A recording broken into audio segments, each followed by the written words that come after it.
Meus irmãos, minhas irmãs, saudações em Cristo Jesus. Eu quero falar-lhes nesse instante sobre o tema, o desejo de querer ser grandão. Se Deus diz que resiste aos soberbos, se Deus diz que dá graça aos humildes, se Deus diz que aqueles que se humilham serão exaltados, se Deus diz que dos humildes é o reino dos céus, eu pergunto, por que essa busca pelo engrandecimento pessoal? Por que esse desejo de querer ser grandão? Meus irmãos, eu confesso que o cristianismo moderno tem me deixado alguns momentos perplexo, porque o desejo de querer ser servo se esvai cada vez mais. Jesus pontuou em Lucas 22, 27, eu estou entre vós como quem serve. Em Mateus 28 ele diz, aprendei de mim, porque sou humilde de coração.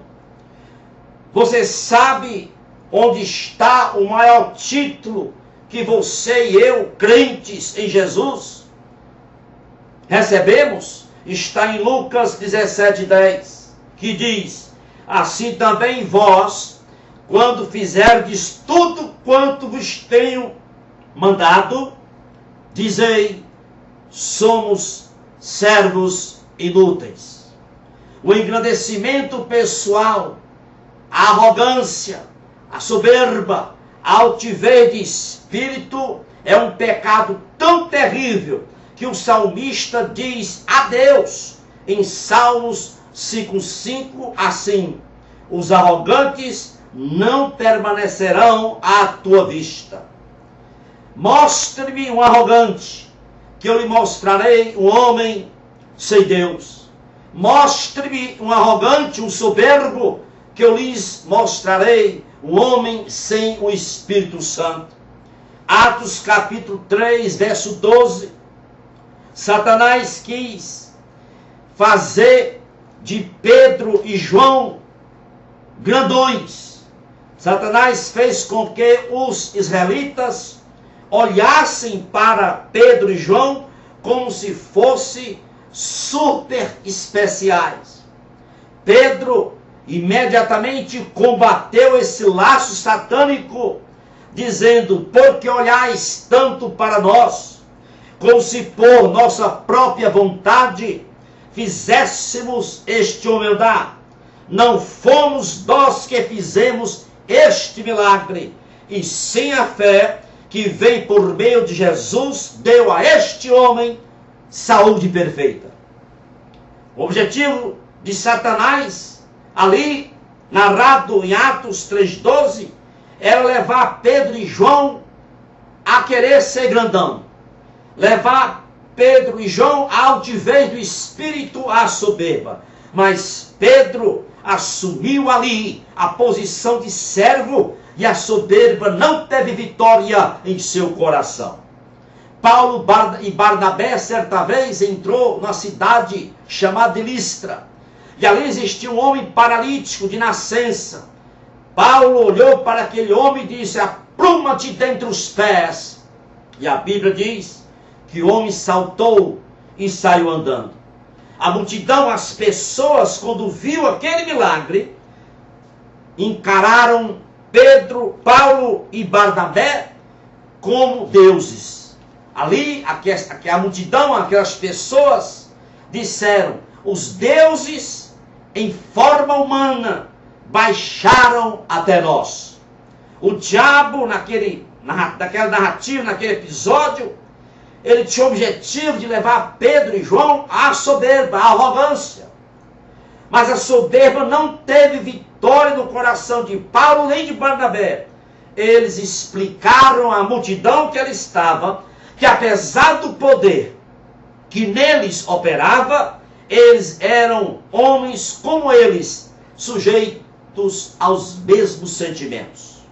Escute bem uma coisa: aqueles que promovem seu ministério através de associação com políticos, através de associação com o governo federal, estadual ou municipal, não entenderam o que é o verdadeiro evangelho.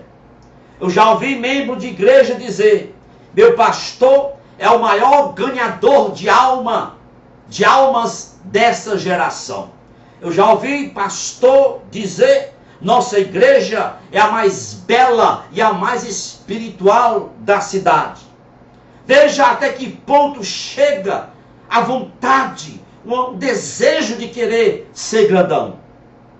O negócio hoje é ser o pastor figurão, o evangelista figurão. O negócio hoje é exaltar a significância e manter a pose.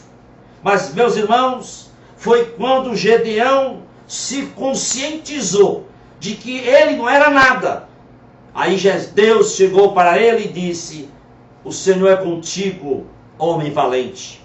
Foi quando Moisés ficou tão pavorosamente consciente de sua insignificância que Deus o usou para guiar o povo de Israel. Na igreja de Coríntios, é narrada lá em 1 Coríntios, que a igreja foi invadida por pessoas que queriam ser grandões. E em 2 Coríntios 2,12, Paulo destaca exatamente isso. Ele diz: alguns de vós se louvam a si mesmos, se louvam a si próprios. O apóstolo Paulo, ao discernir e discernindo esse nível de artimanha satânica naqueles que estavam ali na igreja de Coríntios, querendo ser grandões, Paulo descreve a si mesmo, a si próprio, em condição inferior. Ele diz, em 2 Coríntios 4,7, ele diz: temos, porém, este tesouro, ou seja, temos, porém, este evangelho, a luz do evangelho, em vaso de barro, para que a excelência do poder seja de Deus e não nossa. E ainda em 2 Coríntios 10,18, Paulo reforça a necessidade de não querermos ser grandões. Ele diz: porque não é aprovado quem a si mesmo se louva. Escute bem, meu amado irmão e minha irmã. É absolutamente impossível ser servo de Deus e ao mesmo tempo ter desejo de querer ser grandão. É absolutamente impossível ser um homem ou uma mulher segundo o coração de Deus e ao mesmo tempo ter e querer esse desejo de ser grandão. Existe uma coisa interessante na arrogância, na soberba. É que o líder arrogante, ele consegue arrebanhar multidões que se tornam seus seguidores cegos. O líder arrogante, prepotente, o líder soberbo, ele se torna um Deus para os seus seguidores. E o pior, a ponto de os seus seguidores confundir soberba com unção. As pessoas seguidores dos líderes soberbos, tornam-se tão cegas, que elas veem a soberba no seu líder como uma qualidade, a ponto de ter a soberba como se fosse a unção de Deus. Meu amado irmão, escute bem: o alicerce do evangelho verdadeiro é ser pequeno, ser pequeno, ser pequeno. Paulo diz: miserável homem que sou. Hoje, o que se vê nos púlpitos de muitas igrejas é um incentivo, é um ensino que diz: magnífico homem que você é. Meu amado irmão, humildade é uma questão de intimidade com Deus. Quanto mais o crente avança na intimidade com Deus, mais ele entende o que o apóstolo Paulo diz em 1 Timóteo 1,15. Jesus veio ao mundo para salvar os pecadores, dos quais eu sou o principal. Quanto mais o crente avança em intimidade com Deus, tanto mais ele inclina a cabeça para o chão e dirá com as mãos levantadas: eis-me aqui, ai de mim. Cuidado, meu amado irmão, com a teologia da arrogância. Há uma música que canta nas igrejas que diz: restitui, eu quero de volta o que é meu. Isso me faz lembrar a arrogante atitude do filho pródigo, que chegou para o pai e disse a mesma coisa: eu quero o que é meu, restitui, eu quero o que é meu, eu quero o que me pertence. Pai, dai-me parte da herança que me cabe. Mais tarde nós vemos este homem comendo o que os porcos comiam. Essa expressão restitui, eu quero de volta o que é meu, soa tão arrogante quanto a oração do fariseu. Nós sabemos que o fariseu se sentia grandão, cheio de direitos diante de Deus. E a Bíblia diz, Jesus diz, que a oração do fariseu foi ignorada por Deus. Meu irmão, minha irmã que está me ouvindo, não busque autopromoção, não busque autoexaltação, não busque aplausos, não busque confetes, rejeite o apetite por elogios. Pastor, rejeite ser famoso, rejeite ser celebridade. Pare de fazer marketing de você, da sua denominação, do seu ministério, da sua igreja. Desligue as câmeras sobre você. Desligue os holofotes sobre você. Lembre-se que Deus valoriza os humildes e dá graça aos humildes. Lembre-se do apóstolo Paulo, que disse ser o maior pecador e digno de ser chamado apóstolo. 1 Coríntios 15, 9. Que Deus nos dê graça, que Deus nos ajude, meus amados irmãos, a buscarmos humildade, que o Espírito Santo nos ajude a não buscar aplausos, a nos livrar da soberba, desse desejo maligno.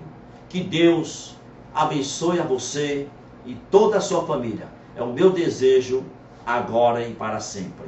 Amém e amém.